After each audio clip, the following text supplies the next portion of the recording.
do you think the Lakers are in legitimate trouble with LeBron and Anthony Davis out until at least mid-April? 110%. The panic button has officially been hit, and we are in code red because you not only lost one superstar, you've lost your megastar now without his running mate. Your leading go-to scorer is going to be Kyle Kuzma. No disrespect to Kuzma, I don't know how much he can really weather the storm and keep this team relatively together. Wesley Matthews and Contavious Caldwell-Pope have not been playing well. The Drummond news has pretty much not ceased, but hasn't really gone anywhere with the trade deadline being on Thursday.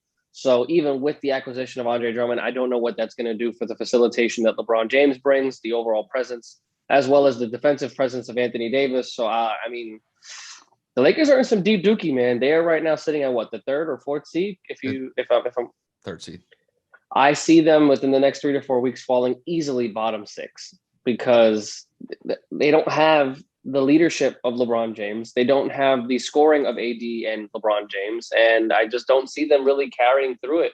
I mean, a month is a long time for a team to kind of hold off. A week or two per player. We're talking a month each that they're both going to be out unless one comes back earlier to try to substitute or put the fire out of the other being gone. I don't know what's going to happen, but I say the Lakers are in full panic mode, and if they don't make a push for Andre Drummond sooner than later, it might get that much worse. So we're just going to have to see the role players step up, man. We're going to have to see better play from Wesley and Pope, and Kuzma's got to lead that team, that starting unit. We're going to need to see Marc Gasol in the Memphis days maybe take on a little bit more of a more potent role. So I don't know what's going to happen, but I do say that the Lakers are in some deep shit right now because without those two players, the West, it's already the most competitive conference, obviously, out of the two. So with all of the teams in the bottom half of the West already kind of being relatively within 3 or 4 games of each other, you have a month to play some catch up for the Lakers. And I know for a fact the top 2 seeds of the West see that as an opportunity to build some cushion. So I don't know, man. The West might completely flop because of this injury to LeBron James. He kind of throws off the balance. The way that I look at it is, I think it definitely is going to significantly impact them in the short term. I remember I mentioned something similar when Anthony Davis was out for an extended period of time and is still out due to his Achilles injury. Yet LeBron was able to kind of weather the storm and keep the Lakers in a solid 2 spot in the Western Conference while AD recovers from his injury. Now that LeBron's out of the mix, it definitely puts a lot more strain on these role players to really step up and try to get through this period of time as best as they can until LeBron and Anthony Davis comes back. So I'm just looking at the next 5 games that they play at. So they play the Pelicans next. They play the 76ers, the Cavs, the Magic, and the Bucks. Obviously, the 2 games that stand out are going to be the Bucks and the 76ers. I think the Lakers lose those games pretty easily. I wouldn't be surprised if the Lakers lose by 20 plus in those games. But against the Pelicans, I think they have somewhat of a shot. Kind of have to see what happens with Lonzo Ball. He's involved with some trade rumors at this point, but Zion's having packages. Ooh, man. Zion's having a pretty solid sophomore campaign. Also, you got to worry about Brandon Ingram. So the Lakers may struggle in that Pelicans game too, but I think they win that Cavs matchup, and I do think that they beat the Magic. It's going to be very interesting. You mentioned Wesley Matthews and Contavious Caldwell-Pope. I want to see Dennis Schroeder step up.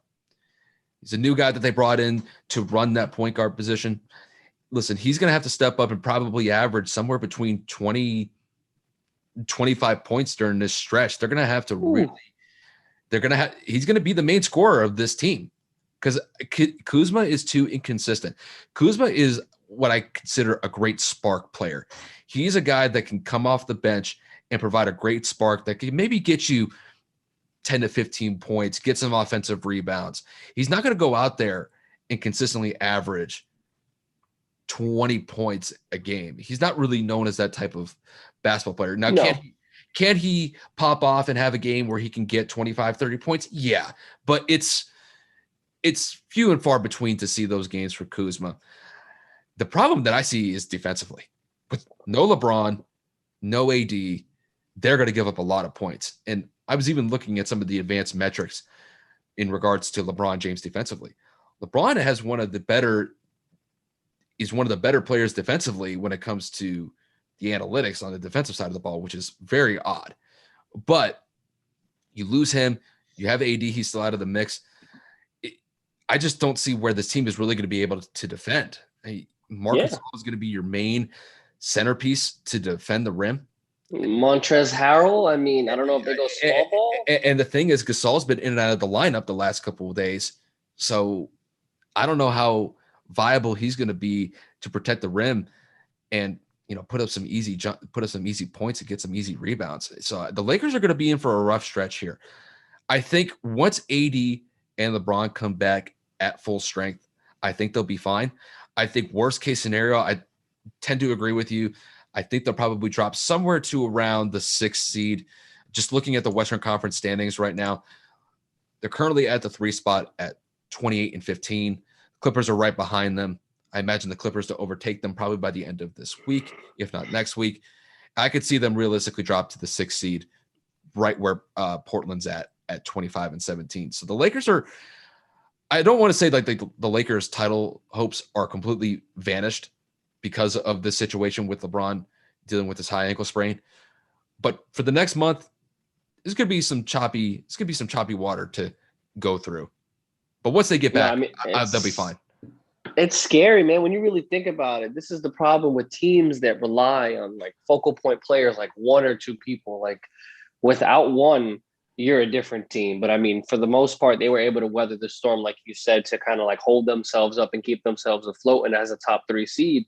But with both out, it's basically a whole nother team. And the chemistry, the ball movement, who's going to take the last shot, who's going to be able to light you up, you know what I'm saying, or like spark you up to kind of get you fired up, who's going to be able to make that big defensive play, or who's going to be able to find that person open in the corner. It's just the Lakers dynamic, it solely revolves around LeBron James playing style, and without him on the court, it is a massive change and a big difference. So I agree with the Dennis Schroeder point, but I don't know if he's going to be able to average on 20 to 25 because he couldn't do that when he was the man in Atlanta.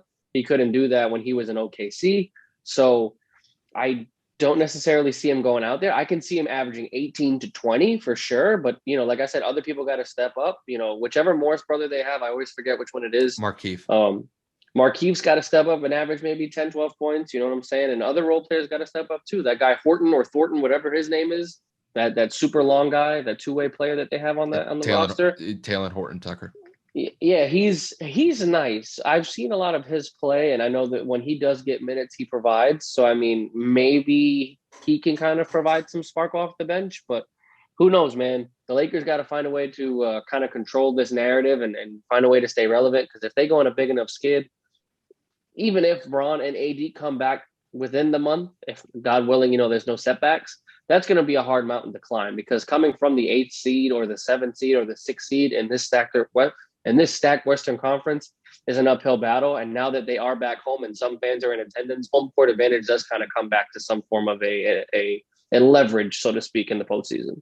Yeah, the reason why I mentioned Dennis Schroeder is going to have to kind of be the impact player moving forward with this team, because, look, he's going to be the primary ball handler. And when you look at him compared to the rest of the players on that roster, he can get to the rim fairly easily because he has some pretty quick get off and he has some pretty solid speed. Now, you could use that to your advantage, because if you're starting the game off pretty well, it does open up some opportunities for some guys to hit some perimeter shots. So if he gets off to a hot start in the first quarter and the first half, when they play these next couple games, it's going to open up opportunities for Kuzma to knock down some perimeter shots. It's going to be the same thing with KCP. And KCP, if he gets going, he can knock down probably 3 or 4 3-point shots a game.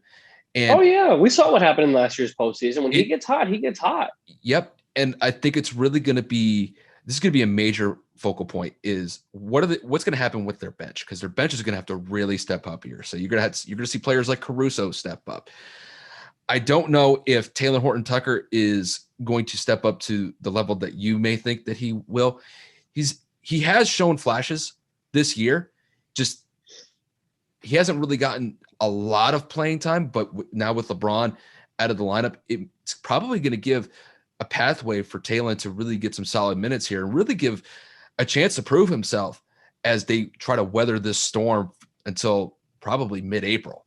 It, like I mentioned before, it's going to be tough for the Lakers to really hold ground at that 3 spot right now. But I think if they at best can keep a 500 record to get through this period, that's probably the best case scenario for them, but it's going to be a tall task for them for sure.